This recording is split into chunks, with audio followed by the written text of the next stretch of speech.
Hello বন্ধুরা, আমি অনির্বাণ, তোমাদের friendly gardener and welcome back to another video. বন্ধুরা, প্রমিস করেছিলাম তোমাদের যে বৃষ্টিতে থেমে গেলেই বেলি জুই নিয়ে একটা ভিডিও আসবে। যেই ভিডিওতে আমি তো বলবো যে বেলি জুই গাছে কীভাবে এখন তোমরা ফুল আসবে। দেখো, প্রথমে একটা তোমাদের কথা বলে দিই, এখন কিন্তু সেই ম্যাসিভ ফুলটা তোমরা পাবে না, যেই ফুলটা তোমরা এই ধরো এপ্রিল মে জুন ওই সময় যেই ফুলটা পেয়েছিলে, যে গাছ ভর্তি ফুল, জুড়ে ফুল আছে। কিন্তু এই দুর্গাপুজোর সময়ও যাতে আমরা এক ঝাঁক ফুল পাই, সেই ব্যবস্থাটা কিন্তু করা যেতেই পারে। এখন তোমাদের বেলিজুই গাছ নিশ্চয়ই এইরকম কন্ডিশনে আছে, বা কারোর কারোর গাছে অল্প বিস্তর দু চারটা করে ফুল ফুটছে। তো এই সময় আমাদের কী করতে হবে, তোমাদের বলেছিলাম যে বর্ষার মধ্যে গাছগুলোকে গ্রোথ হতে দিতে, যেরকম গ্রোথ হচ্ছে হোক, কোনো কিছু কাটাকাটি ছাটাছাটি কিছু করার দরকার নেই। এখন আমরা কি করব, এখন খুব সিম্পল কতগুলো কাজ আমরা করতে হবে। প্রথমেই যেটা করণীয় সেটা হচ্ছে ভালো করে পর্যবেক্ষণ করতে হবে গাছটায়, যাতে কোনো সমস্যা না থাকে। আমার এই গাছটা দেখো পুরো সবুজ হয়ে আছে, মানে একদম পুরো সবুজে সবুজ যাকে বলে। এই রকম যেন তোমাদেরও গাছের কন্ডিশন থাকে, গাছের কোনো পাতা হলুদ বা গাছ ঝিমিয়ে যাচ্ছে, এই রকম কোনো সমস্যা যেন তোমাদের গাছে না থাকে। প্রথমে সেই জিনিসটাই তোমাদের লক্ষ্য রাখতে হবে। যদি দেখো তোমাদের গাছে সমস্যা আছে, গাছ ঝিমিয়ে যাচ্ছে, গাছের পাতা হলুদ হচ্ছে, প্রথমে আগে সেই সমস্যার সমাধান তোমাদের কিন্তু করতে হবে।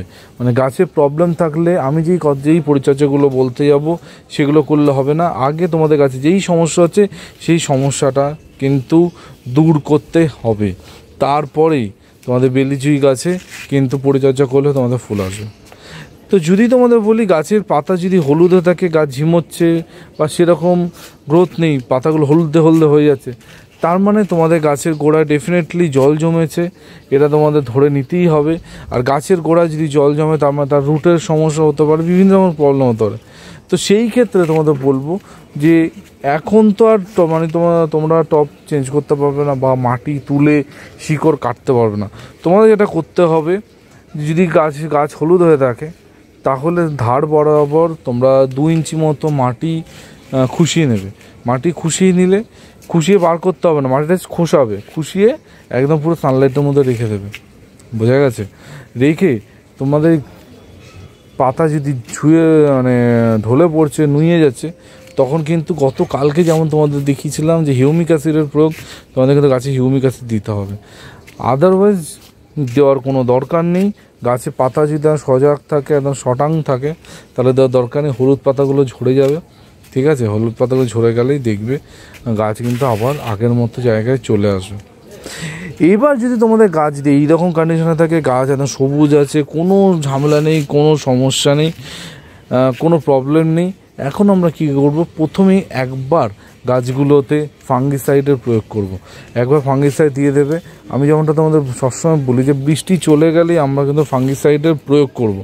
ফাঙ্গিসাইডটা গাছে দিয়ে দেবো যাতে কোনো ফাঙ্গাস রিলেটেড সমস্যা না থাকে।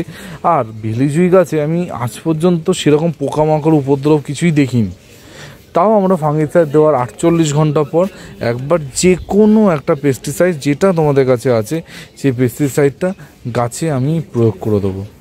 বোঝা গেছে? এই দুটো কাজ হয়ে গেল। এরপর কি? এরপর হচ্ছে আসল কাজ। দেখো, এরপর তোমাদের দিতে হবে গাছে মিক্স খাবার। হ্যাঁ, মিক্স খাবার, যেই খাবার আমি বহুবার দেখিয়েছি, আমার চ্যানেলে প্রচুর ভিডিও আছে। জৈব মিক্স খাবার তোমাদের কিন্তু গাছে প্রয়োগ করতে হবে, ঠিক আছে? যদি আগের থেকে বানানো থাকে তাহলে তো খুব ভালো। আর যদি ইনস্ট্যান্ট যদি মনে হয় না অনির্বাণ আমার কাছে জৈব মিক্স খাবার বানানো নেই, তাহলে কি করব? দেখো, ইনস্ট্যান্ট কাজ কিন্তু ইনস্ট্যান্টের মতনই হবে। আর যদি তোমাদের আগের থেকে বানানো থাকে, তাহলে সেটার কাজ কিন্তু সেইটার মতনই কিন্তু হবে। বোঝা গেছে? তো যদি তোমাদের বানানো থাকে, তাহলে টপ প্রতি 150 থেকে 200 গ্রাম করে তোমাদের দিতে হবে। 8 ইঞ্চি টবের কথা বলছি। যদি কম হয় তাহলে কম দেবে। যদি 10 ইঞ্চি 12 ইঞ্চি টব হয়, তাহলে 250-300 গ্রাম করে তোমাদের কিন্তু জৈব খাবারটা দিতে হবে। এবার যদি তোমাদের খাবার বানানো আলাদা থেকে, তাহলে তোমরা একটা মিক্স খাবার বানিয়ে নেবে, যার মধ্যে ভার্মি কম্পোস্ট, হাড়ের গুঁড়ো, শিংকুচি, নিমখোল, জিয়ার দানা যদি থাকে, জিয়ার দানা দিয়ে তোমরা কিন্তু বানাতে পারো। কিন্তু ইনস্ট্যান্ট খাবার যেটা তোমরা বানাবে, সেই ইনস্ট্যান্ট খাবারটায় কিন্তু কোনো রকমের সর্ষের খোল, বাদাম খোল দেওয়া যাবে না। কারণ সেইগুলো ডাইলুট হতে বলো বা ডিকম্পোজড হতে কিন্তু সময় তোমরা দেবে না। কারণ জাস্ট মিক্স করে যেহেতু খাবারটা আমরা দিয়ে দেবো, ফলে ডাইরেক্ট সর্ষের খোল কাঁচা অবস্থায় গাছে প্রয়োগ না করাই ভালো। বোঝা গেছে? এইটা হলো স্টেপ 1, যে তোমরা জৈব খাবারটা গাছে দিয়ে দিচ্ছ, দিয়ে দিলে, বানিয়ে ফেললে, দিয়ে দিলে। এইবার কী হবে দেখো, বানিয়ে ফেলার পর আর দেওয়ার পর গাছে যখন খাবারটা দিয়ে দিলে, তারপর রেগুলার বেসিসে জলটা কিন্তু মেনটেন তোমাদের করতে হবে। মানে গাছের পাতা যেমন এখন দেখছো এই রকম যেন থাকে, মানে একদম পুরো শটাং থাকে, যেন গাছের পাতা যেন কখনো যেন এরমভাবে নুয়ে বা ঢলে যাতে না পড়ে, সেই জিনিসটা কিন্তু তোমাদের লক্ষ্য রাখতে হবে। বোঝা গেছে? এবার এই যে 1 সপ্তাহ ধরে আমরা রেগুলার বেসিসে জল দিচ্ছি, খাবার দিয়ে দিচ্ছি, এবার 1 সপ্তাহ পর স্টেপ 2 শুরু হবে। 1 সপ্তাহ পর বা 10 দিন পর তোমরা দিতে পারো। সেটা হচ্ছে তোমরা একটা পাত্র নেবে, পাত্রর মধ্যে ভালো করে শোনো, ভালো করে কিন্তু শুনবে আমি যে কথাটা বলছি।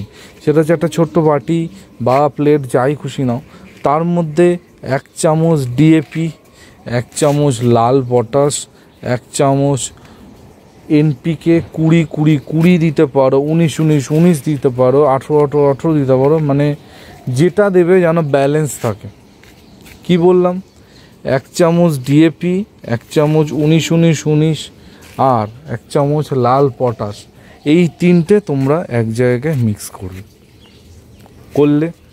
করার পর এই 3টে মিক্স করার পর পার টব এই মিক্সচার থেকে 1 চামচ করে দেবে। তোমাদের যতগুলো গাছ হবে সেরকমভাবে কিন্তু তোমরা গাছে প্রয়োগ করবে। বোঝা গেছে? এবার তোমরা নিশ্চয়ই প্রশ্ন করবে, অনির্বাণ যেই গাছে সব গাছে ফুল আসছে না, সব গাছেই কি এই খাবারটা দেবো? একদমই কিন্তু না। ঠিক আছে? এই খাবারটা পার্টিকুলারলি শুধুমাত্র বেলিজুই গাছের জন্যই আমি তোমাদের বলছি। বেলিজুই গাছে কিন্তু ফুল আসার জন্যই বলছি। এইটা নিয়ে কিন্তু অন্য কোনো গাছে এই প্রয়োগ বা এই রকম খাবার দাবার দিতে যেও না, হিতে বিপরীত হবে, তোমাদের গাছ কিন্তু মারা যেতে পারে। তো এই দুটো জিনিস, প্রথমে আমরা গাছটাকে পর্যবেক্ষণ করব, গাছে জৈব মিক্স খাবার দিলাম, তার 10 দিনের পর আমরা কিন্তু দেবো হচ্ছে এই খাবারটা দিলেই দেখবে তোমাদের গাছে একটা পরিবর্তন আসবে, গাছে কিন্তু কুড়ি আসবে, ফুল ফুটবে।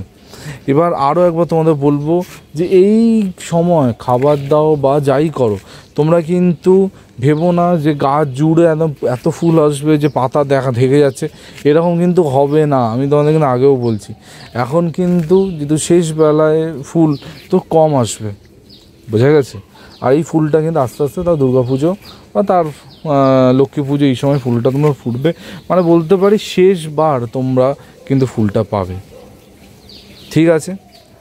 এবার কিছু কথা বলবো, যেটা হচ্ছে কোন কোন গাছে দিতে পারবে, কোন কোন গাছে দিতে পারবে না।